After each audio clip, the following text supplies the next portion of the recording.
Lloydminster's Bud Miller Park was under a bit of construction today. Workers and volunteers have been busy redesigning the hedge maze by the playground. The last hedge maze died out because of drainage and irrigation problems, so the whole thing had to be built again from scratch. So far, they have the timber work totally finished and some of the planning done. The design will be much more complicated than last time. It came from Hampton Court Palace in England. That's the actual palace that King Henry VIII lived in. And about 100 years after he died, they built the maze that's there. It's still there. It's the oldest hedge maze in the world. They're planting a new type of hedge this time around, one that hopefully will be denser and grow to 5.5 feet tall so kids can really get a challenge. But there will be a trick to getting out. As long as you keep your arm or your hand touching one wall, you'll make your way to the center and you'll make your way out, either the right hand or whatever. You'll do every single dead end all the way through it, but you'll get your way to the center and the way out. There's about 10 more days of work to be done on the planting, and then the hedges won't be fully developed for about 4 years.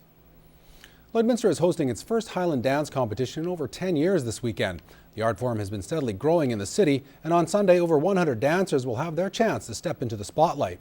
And as Whitney Stinson reports, local Highlanders are finally going to be able to show off their talents in front of their peers. This is it for Rachel. The next time she laces up these shoes, she'll be in her first competition. Kind of anxious. Ready, go. Hop, brush, beat, beat. Hop, brush, beat, beat. She'll be performing 5 dances at the beginner level, but her favorite is the sword. This classic Scottish art has the girls dance over top of these swords, but if they touch them, points are deducted. This is one of the most popular classics, and Rachel is confident it's her best number. There's a lot of quick steps, and I can do them really well. And when you do it, and if you don't touch the sword, it's so rewarding. I wouldn't mind seeing a little bit bigger beats right here. Jones has 40 students enrolled at the studio. She says competition definitely adds pressure on her dancers, but that's not a bad thing. You know, it's great to learn to win well and to lose well and to recover from, a disappointment. Although Highland dancing isn't as mainstream as other dance forms, she says it's been growing in popularity in the border city. The cultural dance forms still have a lot of heritage and tradition, and they're still important to keep around, and they certainly have all the athletic elements and performing elements of Main Street dancing, just with a different history behind them. It's really different, and it's a really good workout. You have to have lots of determination to do it. Just the friendliness and of the atmosphere. Yeah, and all the good friends. I'm good friends with all of them. Dee-dum, dee-dum. That's really nice. These girls all have goals of placing this weekend, and they're working hard to be able to beat out not only dancers from other studios, but each other. I'll try to get a trophy, but if not, that's okay too. At least third, maybe fifth, but really it doesn't matter. It's just for fun, and I'll be happy whatever place I get. That's the attitude Jones has tried to teach them. But for Rachel, no matter what happens, this week, she's already a winner. I just can't believe I'm on TV. Whitney Stinson, Newcap News. St.Mary students took a trip around the world this afternoon. The school wrapped up Education Week with a school assembly dedicated to diversity. Emmett Murphy has more on the creative presentation.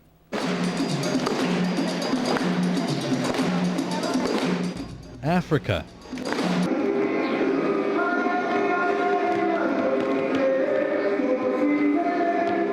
Mexico.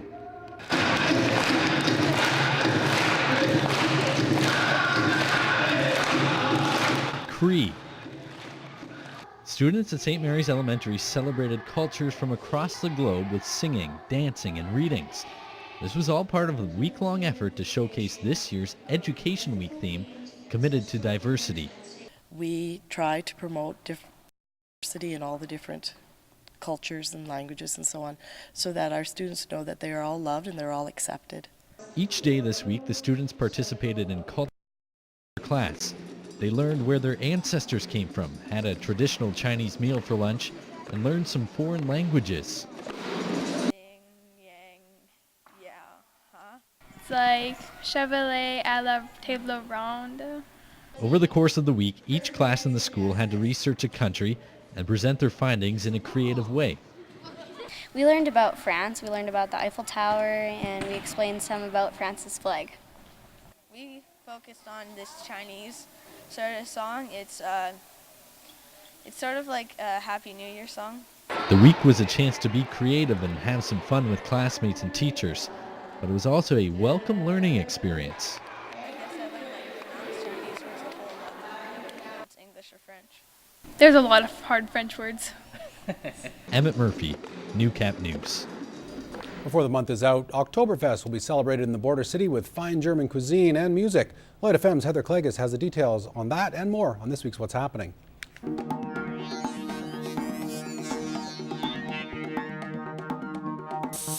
The leaves have changed color and started to fall, and that means it's time for Oktoberfest. The German Heritage Society is hosting their 20th annual next Friday night, so now is the time for you to get your tickets. They're doing something a little bit different this year, 2 separate events. They're going to have a formal dinner, then afterwards they will be having a dance featuring the Emeralds. If you want to get your tickets for either of these events, you can stop by the Lloydminster Animal Hospital.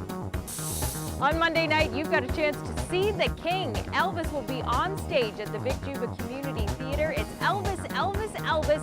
3 different versions of the King, from when he was just an up-and-comer all the way through to the height of his career. If you want tickets for this show on Monday night, all you have to do is stop by the Vic Juba Community box office. This weekend, we've got a chance for you to win a copy of one of the most sought-after albums that's come out recently, Lady Gaga's Born This Way. It's got her hits Edge of Glory and, of course, the title track Born This Way.